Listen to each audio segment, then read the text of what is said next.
What's up guys, welcome back to the channel. Hope you're having a great day. Well, today is just going to be kind of around the shop, I guess you could say, type video. Just kind of show you just what we've been doing, what we've done, and a few other things too that and people who drive Toyota 4Runners, especially 3rd gen, might want to watch. So if you saw in our last video, when we went up to the hang glider launch pad, I couldn't get this valve cap off. And it basically seized on. I'm pretty sure this is like a brass, and the caps are usually aluminum. So I went on YouTube, watched a few videos, and used a hacksaw blade and cut it enough that I could then stick a screwdriver inside, and then spread it apart enough, and then just unscrewed right after that. I didn't do any damage to the threads here, which is great. So yeah, that's a quick and easy way. It was a little bit nerve-wracking, but it worked out pretty well. I also, a couple weeks ago, put on some 4-inch pod lights from Oxbeam. These are the 3-inch, and when they reached out and said, hey, we got some new products here, we'd like you to test out our new pod lights, I said, yeah, of course. I love Oxbeam products. And I thought, well, this is a good way to just put some extra lighting on Cheyenne's vehicle. Now, unfortunately, there's a huge difference from the 3-inch to the 4-inch. And here, I'll show you what I'm talking about.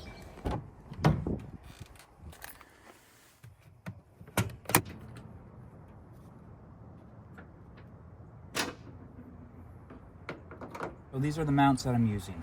Pick these up off of Amazon. I'll leave links down below. They're basically the exact same as what I put on the Denali.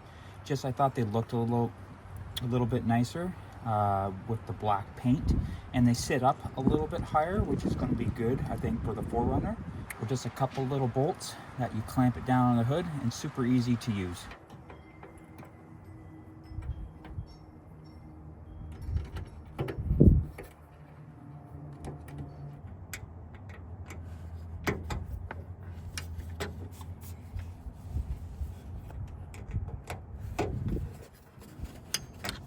All right, super easy. I start with the middle screw, and on this set there's 3 bolts.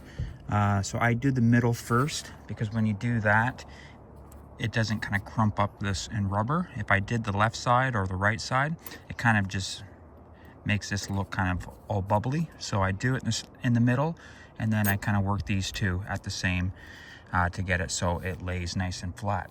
Now I'll grab the pod lights, get them mounted, and then get these adjusted. So again, these are super simple. Just put the bolt through with the washers and then a nut on the end. They're gonna look so good.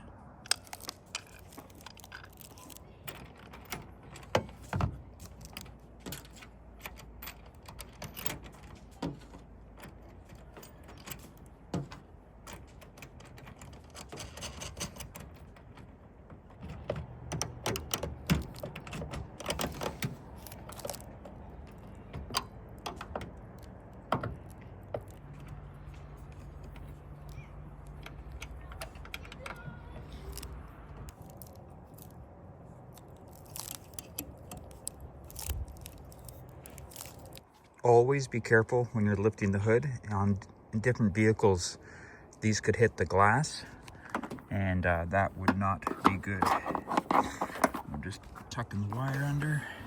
Get it out of the way here. Make sure it's not going to get pinched anywhere.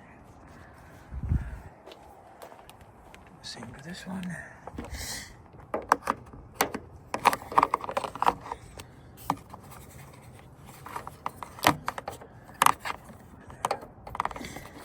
Okay.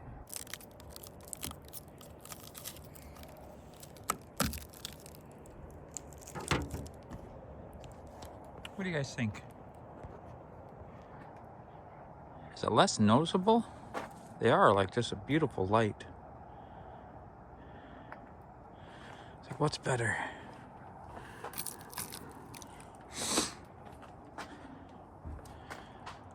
I think keeping the covers off, but we'll let Cheyenne decide. Just a beautifully designed pod light. These are probably my favorite. So that's unfortunate that it just didn't look right. Maybe the big 4-inch wouldn't look bad on the Denali because it is a bigger and boxier vehicle. But for the 4Runner, it didn't look right. And yeah, so we scratched that idea. I could still use them maybe once Cheyenne gets a new front bumper, you know, having them right here. That might look okay. But as of right now, I'm gonna save those for who knows what, but that's too bad. I still have to do a video for Oxbeam, but unfortunately won't be using them on that. Now that's Tynan and Jada's 4Runner. It's a 1996, basically the exact same, but they have had issues with their rear shocks. And I guess that's a common problem on the 3rd gens. Now, the way the shock mounts are, the rears, water and dirt can kind of collect on top of them, basically rotting them out. And one day, Tynan and Jada were out off-roading in the Chilliwack area and basically pulled the whole shock through the mount and left it dangling. So there is an option of what you guys can do. Got this done at a local shop in Chilliwack, and they moved the mount to the outside. Now obviously he still has to paint it, but beautiful welds.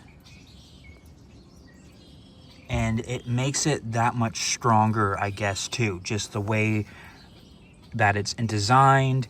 The metal is, you know, obviously a thicker metal. But yeah, that turned out really, really well. And it only cost them about $500 for both sides. So like I said, you know, like a nothing video, I just kind of wanted to show you guys, you know, hey, if you ever run into a valve cap that won't come off, this is what you can do. If you do drive a 3rd gen 4Runner and, you know, are maybe having issues, or that's a cheap upgrade too, you know, $500 to, you know, make your back suspension that much and better is definitely worth it. We might do it on Cheyenne's 4Runner, but that will be one of those like maybe next year things because hers still seems pretty solid. But that's it, guys.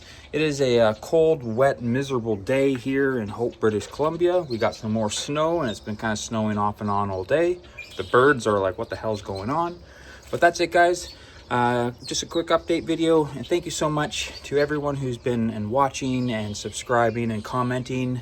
Our views haven't been the best lately, so because of you guys who just will watch every video, it means a lot to us, and you are helping keeping this channel alive. So until next time, guys, take care, and we'll see you in the next one.